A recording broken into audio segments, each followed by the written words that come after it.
Queridos irmãos, a paz do Senhor Jesus, pastor Elias Santana, aqui da Igreja Sede, estamos juntos mais uma vez para continuarmos o nosso estudo de 2 Samuel. Hoje nós vamos começar o capítulo de número 14, continuando a história do rei Davi. Queridos, nós vimos no capítulo de número 13 o fato terrível que se deu na família de Davi, envolvendo seus 3 filhos, Absalão, Amnon e Tamar. Vimos que Amnon, sentindo uma paixão lasciva por sua irmã Tamar, acabou por cometer um estupro. Absalão, por sua vez, resolve se vingar do seu irmão Amnon. E durante um período de 2 anos, ele preparou toda a sua vingança. Sem nenhuma pressa, de modo bem sagaz, ele arquitetou tudo. Então, com muita frieza, Absalão planejou uma festa em sua casa na época da tosquia das suas ovelhas, convida o seu pai, o rei Davi, para estar na festa, já sabendo que o rei não aceitaria o convite. Tanto é que o rei ele diz para Absalão que seria uma despesa muito grande ele ir com toda a sua comitiva para essa festa. Então, diante da recusa do rei, Absalão então convida Amnon, que na época era o príncipe herdeiro do trono, para que estivesse em sua festa representando o rei. O rei, apesar de ter demonstrado uma certa desconfiança com esse convite de Absalão a Amnon, ele assim então resolve permitir que todos os seus filhos estivessem presentes no banquete de Absalão. O plano já estava pronto. Absalão disse aos seus servos que quando Amnon estivesse bêbado, ele daria a ordem para que eles o matassem. E assim foi. A certa altura da festa, Amnon já estava completamente embriagado. Veio a ordem de Absalão e seus servos executaram Amnon. O rei, inconsolado, chora e lamenta a perda do seu filho querido. Enquanto isso, Absalão foge.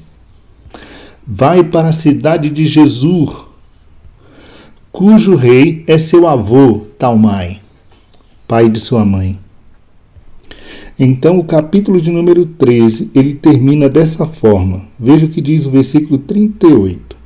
Depois que Absalão refugiou-se em Jesur e lá permaneceu 3 anos, a revolta do rei contra Absalão abrandou-se e deu lugar à saudade, porquanto seu coração já se sentia consolado da morte de seu filho Amnon. Em uma outra tradução diz assim: Assim Absalão fugiu indo para Jesur, onde ficou 3 anos. Então o rei Davi cessou de perseguir Absalão, porque já tinha se consolado a respeito de Amnon, que era morto.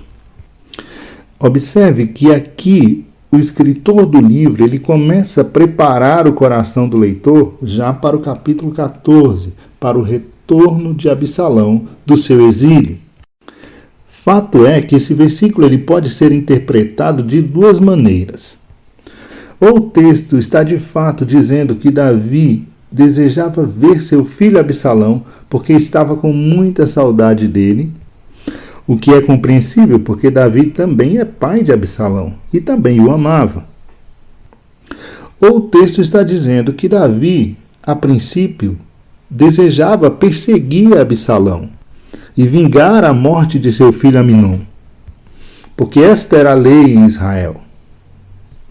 Mas, com o passar do tempo, a ira foi se apagando no coração do rei, e ele agora já não mais quer vingar-se do seu filho. Fato é que o capítulo 14, no versículo 1, já começa dizendo que Joabe, filho de Zeruia, observou que o rei sentia muita falta de Absalão. Joabe conhecia muito bem o rei e foi capaz de perceber esses sinais no rei, de que ele estava de fato desejoso de reencontrar com seu filho Absalão. Ao que parece, o coração de Davi estava dividido. Ao mesmo tempo em que ele sabia que seu filho cometera algo terrível e que merecia ser castigado, quando o assunto era os filhos, o coração de Davi amolecia. Davi sempre foi um pai muito leniente na forma como tratou seus filhos. E talvez a primeira intenção de Davi era de fato tratar Absalão com muita severidade. Mas o tempo foi passando e esse sentimento deu lugar à saudade do seu filho exilado. Joabe então tem um plano para tentar convencer o rei a trazer de volta Absalão. É provável que a preocupação de Joabe não seja somente com o coração do rei. Joabe era general do exército de Israel. E ele sabia que o rei já não era mais um jovem. O rei já estava envelhecendo. E que Israel precisaria de um príncipe para ocupar o lugar de Davi. E talvez ele tenha visto em Absalão essa pessoa. Mas Absalão só poderia retornar para o reino de Israel com a permissão de seu pai. Joabe então chama uma mulher da cidade de Tecoa. Tecoa ficava a cerca de 16 quilômetros ao sul de Jerusalém. E de acordo com o versículo de número 2, tratava-se de uma mulher muito astuta, uma mulher muito sábia. E pelo decorrer da história nós vamos ver que ela era uma excelente atriz. E qual era o plano de Joabe? Observe o versículo 2. Então Joabe mandou buscar na cidade de Tecoa uma mulher astuta e lhe propôs: peço-te isso, que finges estar de luto, vista roupas fúnebres, não te perfumes, como se fosse uma mulher que, depois de muitos dias, continua a sofrer e lamentar a morte de uma pessoa querida. Irás à casa do rei e lhe comunicarás esse sentimento e as palavras que eu te disser. E Joabe passou a lhe dizer todo o discurso que deveria apresentar ao rei. Observe que Joabe chama a mulher, dá todas as instruções de como ela deveria se comportar, de como ela deveria se vestir, do papel que ela iria representar diante do rei e ainda mais as palavras que ela deveria dizer diante do rei. Tudo fruto da mente brilhante de Joabe. Então, a mulher de Tecoa vai ter com o rei e lhe propõe uma parábola. Então, a mulher tecoíta vai ter com o rei e lhe conta uma história. Assim como fez Natã no capítulo 12, lembra quando Deus o mandou confrontar o rei? Essa mulher, então, ela se aproxima do rei e lhe conta a história. Versículo 4 diz: a mulher de Tecoa foi, pois, ter com o rei, caiu com o rosto em terra e se prostrou, e exclamou: salva-me, ó rei. O rei lhe indagou: que tens?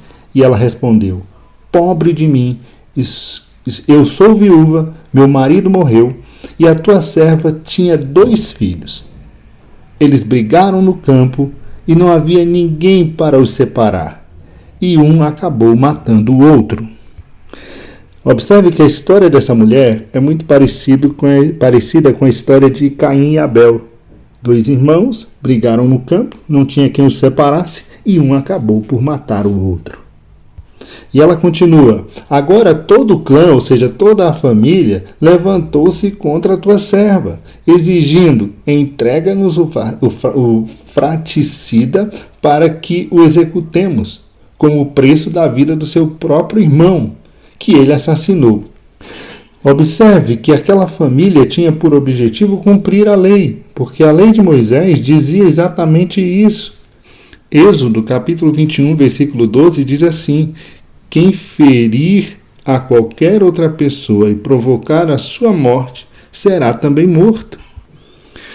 Então, essa mulher ela vai buscar a ajuda do rei para que essa lei não seja cumprida em relação ao seu filho, que agora é foragido após ter assassinado o próprio irmão. Olha o que diz a parte final do versículo de número 7.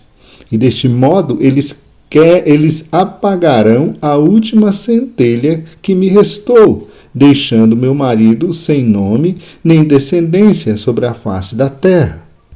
O apelo daquela mulher para que o rei deixe de lado a lei que exigia a morte do seu filho. E o argumento dela é o seguinte: se matarem meu único filho, a minha família se acaba. Eles vão apagar a única brasa, a única esperança de que a minha família se perpetue. Meu marido morreu, eu sou viúva e este é meu único filho. O argumento dela é em defesa da sua própria família. E observe que, assim como a história de Natã sobre aquela cordeirinha tocou o coração do rei Davi, que outrora fora pastor de ovelhas, a história dessa mulher também acaba por tocar o coração dele como pai, que tem seu filho exilado pela mesma situação que a mulher estava narrando. O versículo de número 8 diz assim: Então garantiu o rei à mulher: Vai para a tua casa e eu mesmo darei ordens acerca do teu problema. Mas, ao que parece, a mulher não estava muito satisfeita com essa resposta do rei. Pareceu-lhe muito vaga. O rei disse: Olha, eu vou tomar providências. Mas quando seria? E que tipo de providências o rei tomaria? Quanto tempo ele levaria para tomar essa providência? E se nesse intervalo seu filho fosse encontrado pelos vingadores do sangue do seu irmão e fosse assassinado? Então, no versículo de número 9, a mulher de Tecoa disse ao rei: Senhor meu rei, caia sobre mim e sobre a minha família a falta cometida. E o rei e seu trono são inocentes. Observe a resposta de Davi para essa mulher: Traze-me quem te ameaçou, e ele nunca mais te fará mal. O rei então diz àquela mulher: Olha, traz para mim as pessoas que te ameaçaram. Diga-me quem são essas pessoas e elas não vão mais te fazer mal. Parece que agora ela tem uma garantia maior do que a primeira resposta que o rei lhe havia dado. Mas a mulher ainda não estava satisfeita, ainda não se sentia segura. Observe o versículo de número 11. Replicou ela: Lembra-te, ó rei, do Senhor teu Deus, a fim de que o vingador do sangue não aumente a desgraça e não faça o meu filho perecer. Observe que a mulher queria que o rei jurasse, garantindo que seu filho não seria morto. Aquela mulher sabia que um juramento feito em nome do Senhor transformava aquelas palavras do rei em uma obrigação. E ele não poderia mais ignorar os fatos. Davi, então, atendeu aquela mulher. Veja a parte final do versículo de número 11. Então o rei prometeu à mulher: Tão certo como o Senhor vive, não cairá no chão nenhum só cabelo da cabeça do teu filho. Agora, então, o rei chegou aonde aquela mulher queria que ele chegasse. Ele jurou proteger o filho daquela mulher, que ele sequer conhecia, que estava na mesma situação de seu filho Absalão, que era agora exilado junto com seu avô, em Jesus. A mulher acabou por colocar Davi em uma situação difícil. Se ele se dispuser a proteger um filho culpado da mulher que ele nem conhecia, maior seria agora a obrigação dele de proteger o seu próprio filho, Absalão, a quem ele amava. Observe então o que a mulher diz ao rei no versículo de número 12. Então a mulher acrescentou: Meu senhor, que seja permitida a tua serva dizer mais uma palavra ao rei. Ao que ele prontamente respondeu: Fala. Então a mulher disse: Ao pronunciar tal sentença, o rei se torna culpado. Pois por que terá o rei agido contra o povo de Deus? Ó rei, o Senhor não permitiu que o seu próprio filho retornasse de terras estrangeiras, assim como o que acabou de proferir condenou a si mesmo. Então a mulher disse: Ao pronunciar tal sentença, o rei se torna culpado. Pois, por que terá o rei agido contra o povo de Deus? Ó rei, o Senhor não permitiu que o teu próprio filho retornasse das terras estrangeiras. Assim, com o que acabou de proferir, condenou a si mesmo. Observe a perspicácia dessa mulher. Se o rei perdoou o assassino do filho daquela mulher, por que ele não poderia perdoar o homem que havia planejado a morte de Aminon? Quanto tempo o rei ainda esperaria para mandar buscar seu filho Absalão de volta? E a mulher vai continuar em seu discurso, falando ao rei que a vida é muito curta, a vida é muito breve. É como água derramada sobre a terra, que já não se pode mais recuperar. E que executar o assassino não ia trazer de volta a vítima. Então por que o rei não poderia dar ao seu filho Absalão mais uma chance? Veja o versículo 14. Todos nós conheceremos a morte. Somos como água derramada sobre o chão, que não pode ser ajuntada de novo. Aí ela continua e ela diz, mesmo Deus não tira a vida, mas provê meios para que a pessoa que foi banida seja plenamente restaurada. O apelo dessa mulher agora é pela misericórdia de Deus. Ela diz, olha, Deus não faz acepção de pessoas, Deus é justo, entendeu? Deus é justo. Mas mesmo no exercício de sua justiça, Deus ainda demonstra misericórdia. E ninguém melhor do que Davi para entender isso, não é? Davi sabia que o que estava acontecendo com ele era a justiça de Deus se manifestando. Mas Davi não poderia negar que a misericórdia de Deus também estava o tempo todo com ele. Quando Davi escreve o Salmo 103, ele diz exatamente isso. Ele fala da longanimidade, da benignidade do Senhor. Ele diz, não repreenderás perpetuamente, nem para sempre conservará a tua ira. Como um pai se compadece dos seus filhos, assim o Senhor se compadece daqueles que o temem. O Senhor é misericordioso, longânimo, assaz benigno. Então Davi canta essa benignidade do Senhor. Então ele poderia muito bem entender o que essa mulher estava dizendo a ele. E a mulher então conclui o seu discurso. Olha o versículo de número 15. E se eu agora resolvi trazer essas palavras à presença do rei meu senhor, é porque o povo me ameaçou, pois a tua serva pensava, comunicarei o ocorrido ao rei, e ele fará conforme a petição da sua serva. Versículo 16. Portanto, agora o rei me ouça, e livre a sua serva da mão do homem que procura exterminar, tanto a mim como a meu filho, da herança que Deus nos deu. E agora a tua serva afirma, traga-me descanso a decisão do rei, o meu senhor, porquanto o rei, meu senhor, é um anjo de Deus, capaz de discernir entre o bem e o mal. Que o Senhor, o teu Deus, esteja contigo. Um discurso comovente dessa mulher. Mas, diante de tanta coincidência, Davi começou a desconfiar. Davi era um homem muito esperto. Então ele começa a duvidar daquela história toda, com tantas coincidências entre o caso daquela mulher e o caso de Absalão e Aminon. O rei então resolve pressionar aquela mulher. Versículo 18 ele diz assim, não me escondas a verdade do que vou lhe questionar. Ao que prontamente respondeu-lhe a mulher, fale o rei, meu senhor.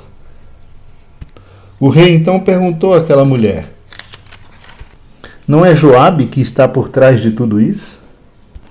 Observe que parece que o rei já havia conversado sobre esse assunto com Joabe outras vezes. Ele agora já percebe que por trás de toda aquela história estava Joabe, que talvez estivesse já trabalhando esse assunto com o rei outras vezes, em outras ocasiões. A mulher então resolve confessar. Ela diz, tão certo como vives, ó meu soberano Senhor, que ninguém poderá se desviar nem para a direita nem para a esquerda de tudo quanto diz o rei meu Senhor. Porque Joabe, teu servo, de fato, é quem me deu ordens, e foi ele quem instruiu a tua serva a comunicar-te tudo quanto deveria falar.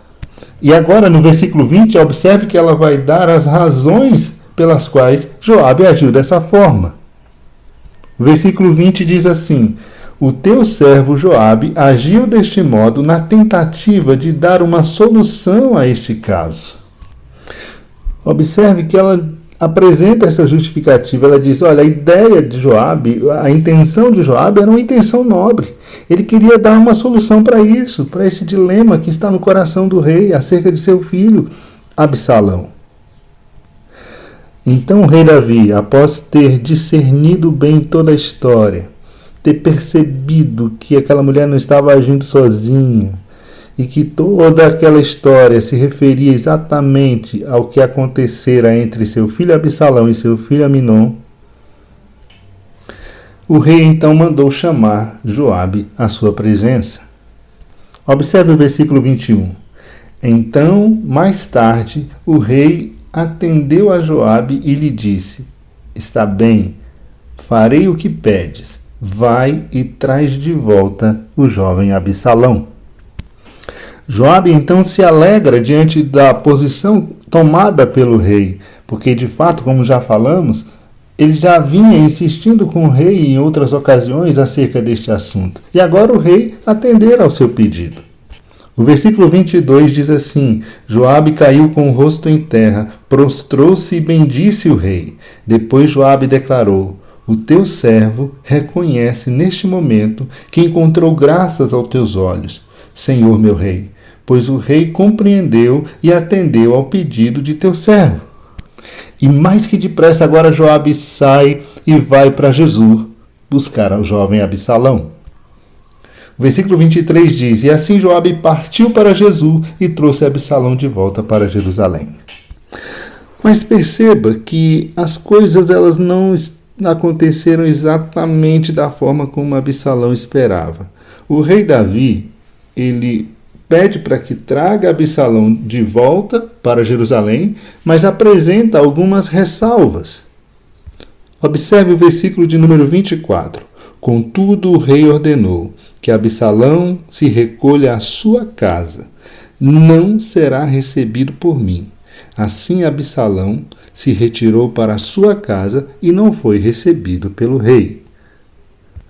O rei permite o retorno de Absalão para Jerusalém, mas na condição de que ele deveria permanecer na sua casa. Lá em Baal-Azor, era uma espécie de prisão domiciliar. Ele vem, mas ele fica lá, recluso, à sua própria casa.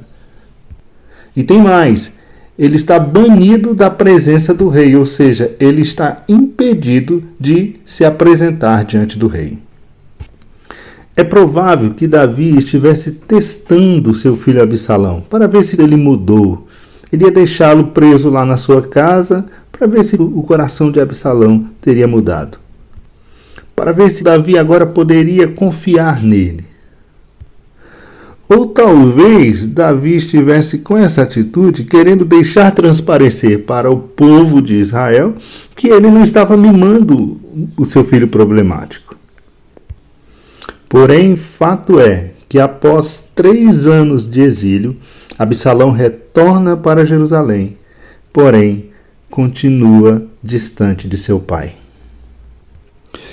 Queridos, um texto como esse nos faz refletir acerca da importância de cada um de nós sermos um agente pacificador dentro do nosso lar. A Bíblia diz que, no que depender de nós, nós devemos buscar a paz com todos. Se isso se aplica às pessoas que estão fora da nossa casa, imagine então aos que estão dentro do nosso lar, aos relacionamentos mais próximos que nós temos, pais e filhos, marido e mulher, irmãos. Aquela mulher deu a Davi a chance de ser o agente pacificador de toda essa confusão que se instaurou dentro da sua casa, dentro da sua família.